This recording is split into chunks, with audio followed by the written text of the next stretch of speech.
Muito boa noite a você que está acompanhando a programação da Canção Nova. A partir de agora, o Além da Notícia desta noite, com mais um tema de atualidade e de grande importância para todos nós, família brasileira, especialmente homens e mulheres, porque vamos falar também hoje sobre o feminicídio e a violência contra as mulheres. Então, muita atenção e se você puder também, já pegue o telefone e avise alguém. Se sabe de algum caso de violência contra a mulher ou de um casal que briga muito, que discute muito, que se agride muito, acho que será de grande instrução acompanhar o nosso programa nesta noite. Vamos lá. Quero fazer a pequena introdução dizendo o seguinte. Entrou em vigor no último mês de março, especialmente no dia 9 de março, uma lei que alterou o Código Penal para incluir mais uma modalidade de homicídio qualificado, o feminicídio, isto é, quando o crime for praticado contra a mulher por razões da condição de sexo feminino. Isso ocorrerá em duas hipóteses, violência doméstica e familiar e menosprezo ou discriminação à condição de mulher. A pena será aumentada de 1/3 até a metade se for praticado durante gravidez ou nos 3 meses posteriores ao parto, contra a pessoa menor de 14 anos, maior de 60 anos ou com deficiência e na presença de ascendente ou ascendente da vítima.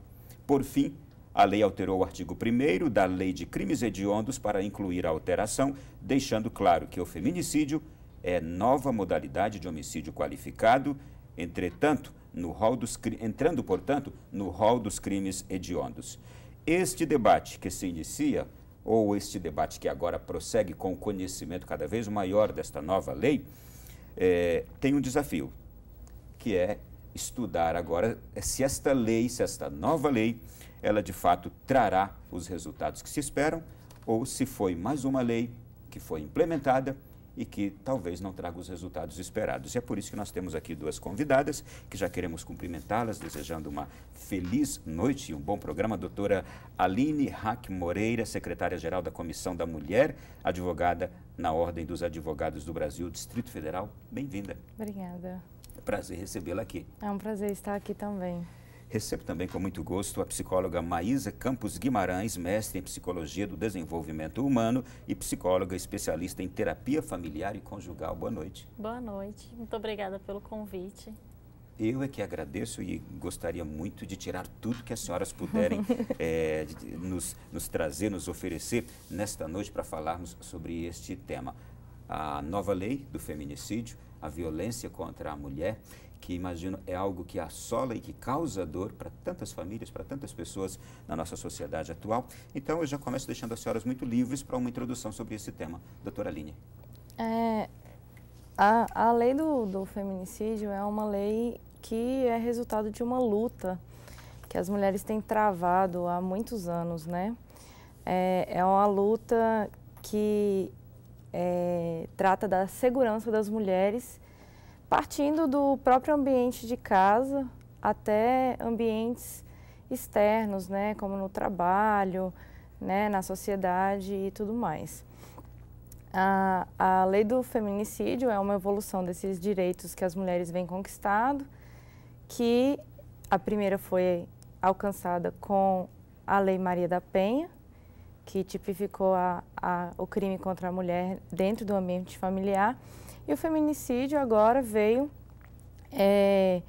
aumentar, né, a gama de defesas contra as mulheres, porque o feminicídio é um crime cometido contra mulheres, mas não necessariamente contra mulheres dentro do ambiente familiar. Então, poderia estar aí também o crime de estupro, né, seguido de morte, né, e outros crimes praticados contra a mulher que resultem, né, necessariamente num homicídio. Daí, feminicídio.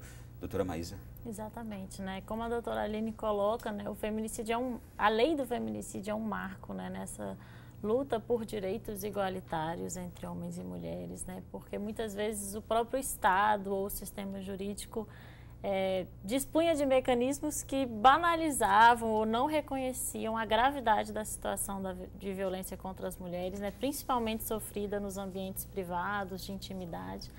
Então, em 2006, tivemos a promulgação da Lei Maria da Penha, né, que traz também muitos pontos positivos para entender e para intervir nessa questão da violência, né, e agora a Lei do Feminicídio para promover uma resposta mais eficaz do Estado, né, na punição e na luta pela erradicação mesmo desse tipo de violência contra as mulheres que ainda assolam, né, com muita gravidade a nossa sociedade. É possível estimar um número de crimes praticados contra mulheres pelo fato de serem mulheres? Olha, foi feita uma pesquisa há poucos anos atrás, dizendo que foi comprovado que no Sistema Único de Saúde, a cada 3 mulheres atendidas, vítimas de violência, 2 eram cometidas em casa, eram vítimas de violência doméstica. E também foi comprovado que a cada 2 horas, eu acho, uma mulher é vítima de violência, né? Então, assim, são dados assustadores, né? Que a gente tem que encarar esses dados, porque as mulheres, infelizmente, são vítimas pela condição de serem mulheres, de serem do sexo feminino, né? Doutora Maísa, a senhora desenvolveu uma pesquisa, um estudo de como os profissionais de psicologia devem trabalhar com a violência doméstica. E neste contexto, eu gostaria já de perguntar para a senhora, é possível a gente descobrir, constatar qual a origem dessa violência contra a mulher? Sim, não é possível dizer uma única origem, né? Porque é uma questão tantas, complexa, né? Que envolve muitos fatores, né? E um deles tem essa questão cultural muito forte, né? E que essas leis que vêm hoje defender o direito igualitário, né, tentam combater, né, que é uma questão cultural que coloca homens e mulheres em diferentes espaços de poder e de direitos, né? Então, essa questão cultural, ela é universal? Vocês entendem também assim?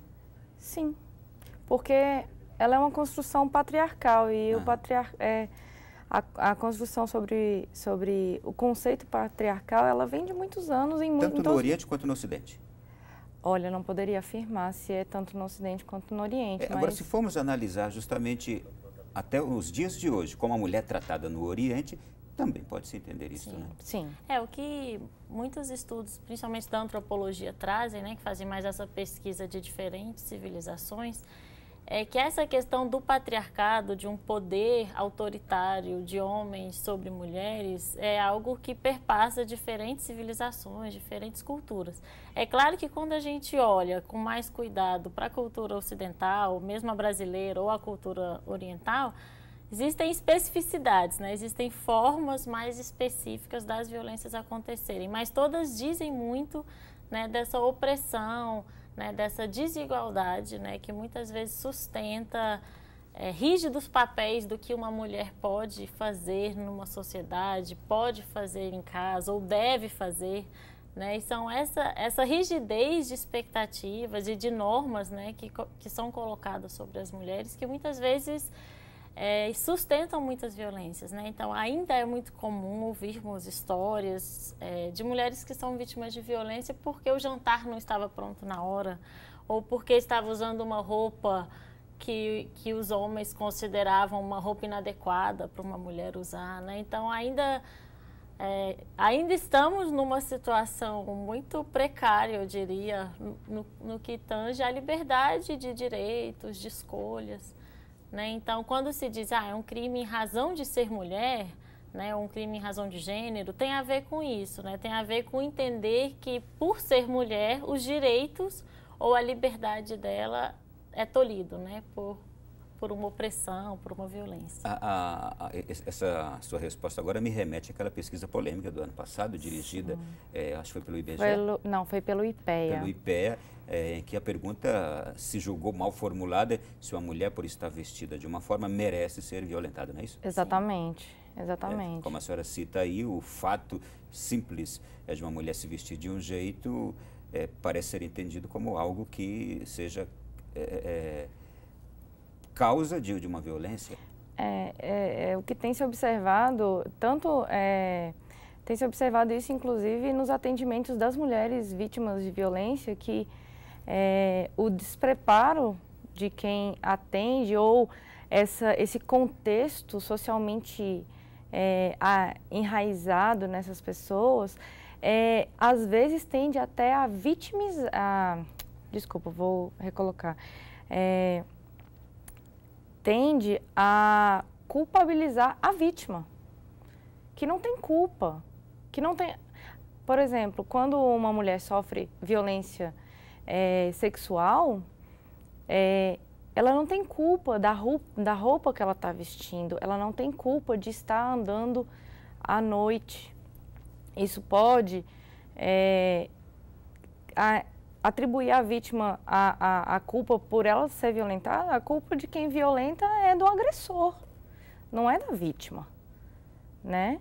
Então, assim, são contextos que eles estão tão entranhados, as pessoas elas julgam isso como natural, entender que a mulher tem que agir, tem que se comportar de determinada forma, que elas não conseguem visualizar esse tipo de coisa, que a culpa do crime é do agente, é de quem agride, né? E não da vítima, que ela não tem culpa do jantar não estar pronto na hora, não tem culpa de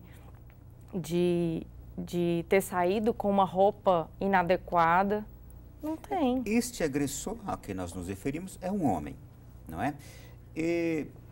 Mas eu quero saber quem é este agressor homem capaz de produzir isto, produzir essa violência. Quem é este ser humano agressor do sexo masculino que demonstra tamanha a fragilidade no seu ser, capaz de produzir violência desta natureza? Que tipo de criatura é esta que nós temos em nossos dias? Muitas pesquisas, principalmente no início dos estudos sobre violência, a partir da década de 70, 80, tentaram traçar um perfil desse homem que comete uma violência contra a sua parceira. E o que se identificou é que não se pode dizer ou se identificar um único perfil, né? Porque não é possível apontar questões de raça, renda, escolaridade, tanto que a própria Maria da Penha, né, a qual deu o nome à Lei Maria da Penha, né, era uma estudiosa, uma acadêmica, né, estava num outro contexto que geralmente o senso comum não identifica, né.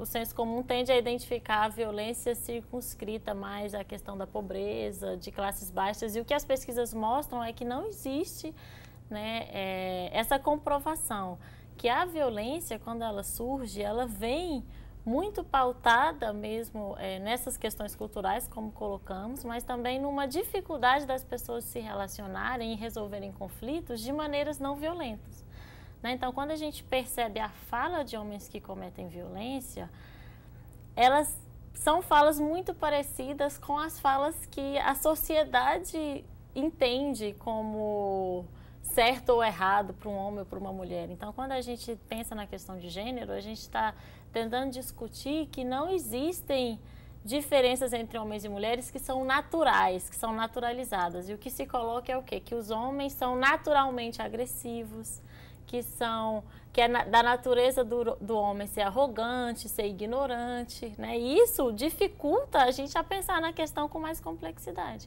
Porque o que a gente tem que entender é que a forma como esses homens também são educados e construídos na sociedade é de uma forma violenta, né? Do homem que não pode se expressar com carinho, do homem que não pode chorar, do homem que não pode pedir ajuda, que isso tudo interfere nesse padrão de masculinidade hegemônica, né? Que muitas vezes é um padrão agressivo, violento, né? Então, o que a gente percebe nessas famílias envolvidas em dinâmicas violentas é uma profunda dificuldade, talvez até uma incapacidade de resolver conflitos que não exijam da violência. A violência contra a mulher sempre existiu. Sempre isso existiu, é certo. certo. Todavia, hoje nós temos mais acesso à informação, à conscientização, nós temos mais acesso à transformação intelectual, não é, pelo mundo do conhecimento, mas ela não diminuiu. Onde é que está a falha? Ou ela não deixou de existir, essa violência? Eu acho que, na verdade, agora ela é mais visível, né? E eu acho que ela não deixa de existir no momento por falta de conhecimento das pessoas, por falta de entendimento e também que há necessidade de uma quebra, né? Porque, conforme a gente já falou aqui, há papéis socialmente construídos, culturalmente construídos. Então, assim, é claro que com o avanço da tecnologia, com o acesso à informação, as pessoas começam a ter mais conhecimento. Então, elas começam a pensar, poxa, então eu fui agredida, eu achava que era normal, mas não é? Não, não é, sabe? Há um desenvolvimento das pessoas e há uma tentativa de quebra desses conceitos, né? Só que a luta é lenta. Essa aceitação desses papéis é lenta, porque é naturalizado os discursos. Os discursos são naturalizados, eles são comuns. As pessoas falam as coisas e muitas vezes elas não sabem que aquilo ali é um tipo de discriminação. Eu fico agora meio... fico numa situação, numa dúvida muito cruel. Quando a gente teve tanta evolução, parece que o ser humano ele não consegue ultrapassar muitos limites. Mas a gente volta a falar sobre isso daqui a pouquinho no próximo bloco, que eu vou perguntar à senhora sobre o seu trabalho, a sua linha de pesquisa, que foi formação pessoal dos psicólogos em relação ao trabalho com violência doméstica contra a mulher. E também quero saber da senhora por que não bastou a Lei Maria da Penha e agora surge a lei do feminicídio. Daqui a pouco no nosso próximo bloco.